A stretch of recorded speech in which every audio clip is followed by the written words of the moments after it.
David is now going to start talking a little bit about digital accessibility and how it can drastically boost your nonprofit's reach and impact. David, go for it. Okay, so imagine Lily, a dedicated supporter, eager to donate after seeing your social media post. She clicks the links on her phone and quickly discovers she can't read the tiny text or navigate the crowded layout. Really frustrated, she closes the page and moves on along with her gift. By investing in accessibility from the start, you're going to ensure people like Lily can engage with your cause no matter how they connect with you. In today's presentation, this quick little snippet here that I'm going to do, I'm going to be speaking about why you need to be an accessibility first organization. So for anybody that's recently done their website, was accessibility something that you even looked at? This is just something to think about. Another thing that I want you to think about in the same line here is, when is the last time you reviewed your digital marketing, whether it's your social media posts, your email blasts, your website, for accessibility? Right? So just keep that in the back of your mind. These are the problems that a lot of organizations come to me with, and I'll introduce myself in a moment here, but they're alienating potential supporters. There's costly retrofits and redoing websites, as well as potential missed reach and impact. And hopefully by the end of my quick little spiel here, you're going to understand the inclusive experiences and how they're actually everywhere, simple time-saving solutions that'll help you out, and then how that leads to stronger engagement and impact. So hi, I'm David. I'm the CEO and founder of Wow Digital. I've been doing web development and design since the early mid 90s. I've got over 25 years working full-time in nonprofits and with nonprofits for the last 8.5 years in my agency, Wow Digital. We've done over 280 projects in the nonprofit space. And yeah, we're doing some really cool stuff. We've done an audit of, 498. We should really do two more, so it'll be 500, but 498 websites from accessibility design and user experience perspectives. And also a quick little plug, I have a podcast. It's called Nonprofit Digital Success Podcast. I encourage you all to go and check that out. Our mission is to empower 5,000 nonprofits to have an impact, a positive impact rather, on 100 million lives through digital solutions. And that's why I'm here, because each one of you that are here is going to actually help me get closer to the 100 million and 5,000 nonprofits by going and taking just one thing that I talk about and implementing, thinking about it, talking about it, or even just letting it resonate a little bit.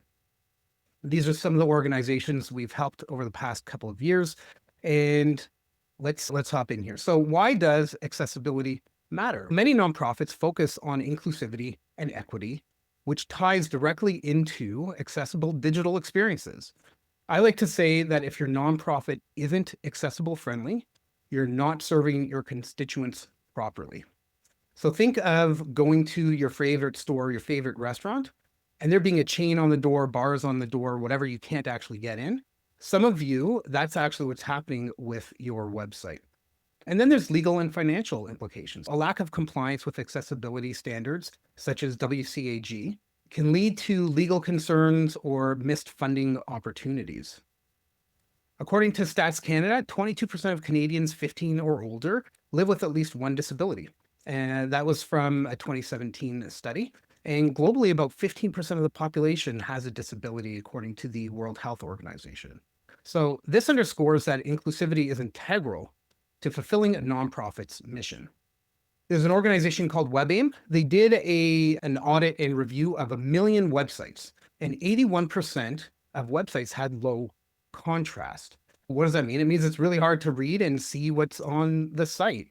For legal compliance or standards, you need to have a 4.5-to-1 color contrast ratio. If you don't know what that means, just go to Google, search for color contrast checker. There's some really great ones out there, or you can just go to contrastchecker.com and you can put in your brand colors, for example, and see how accessible they are or aren't. And yeah, so for example, can you read this? It's probably really hard, right? White text on a yellow background. I've seen a lot of sites where they put text on top of images, right? It's pretty hard to read that even with white or dark. And this last one here, you can actually read that. Why? Because it's greater than the 4.5-to-1 color contrast ratio that you need. And that's not even black, that's like a medium gray. So this is what I'm talking about in terms of color contrast. You want to be able to read it. If you have to squint or really struggle, it's probably not the right ratio.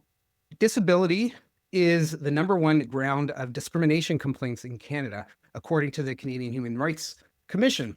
And over 59% of accepted complaints were disability related. As organizations move more services online, digital inaccessibility is becoming an increasingly common trigger for these complaints. I don't want to talk about the US because the US is very much high litigation. But in 2021, there were over 4,000 digital accessibility lawsuits filed under the ADA. So that's something to think about, which is a 15% increase over 2020. So in Canada, in Ontario, I'm in Toronto. So in Ontario, we have the AODA, which is Ontarian with Disabilities Act. In BC, there's Accessibility British Columbia Act, and they set the standards for compliance and requirements. So please make sure to look into those. Non-compliance can lead to lawsuits, fines, and even potential funding opportunities. Many government and philanthropic funders now include accessibility standards as part of their eligibility criteria, especially after the implementation of the Accessible BC Act. So by not meeting these accessibility requirements, nonprofits may be disqualified from grants or losing other crucial funding opportunities.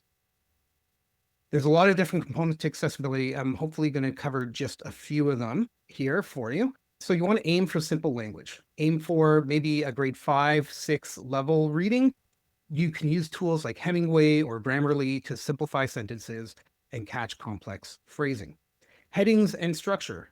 So in Word, pre-web days, even after the last 20 years or so, you need to use headings in documents. So Word, Google Docs, in WordPress, in Joomla, Drupal, whatever your site is built in, rather than manually just resizing text or bolding text. And you want to keep headings descriptive. So you want to make headings like how to donate instead of section 1. Colors, I talked about the contrast ratio, and then there's tools and resources. So there's free accessibility checkers. There's one called Wave, which is wave.webaim.org. It'll help you spot issues on your website. There's another one called Duke Axe, which is a browser extension. There's Google Lighthouse, which is built into Chrome Dev Tools. I don't want to get too geeky and technical in there. But there's those. Other things you want to check for is, can you navigate the website without using your mouse?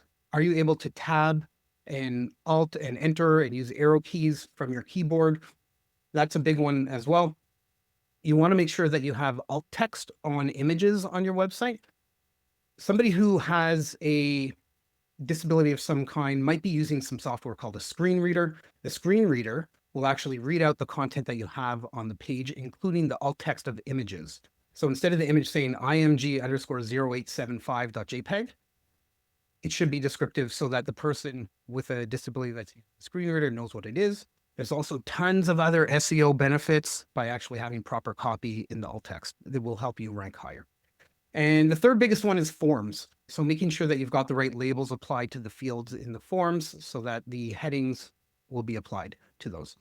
Now, I do want to take a quick moment to talk about accessibility add-ons like UserWay or Accessiby.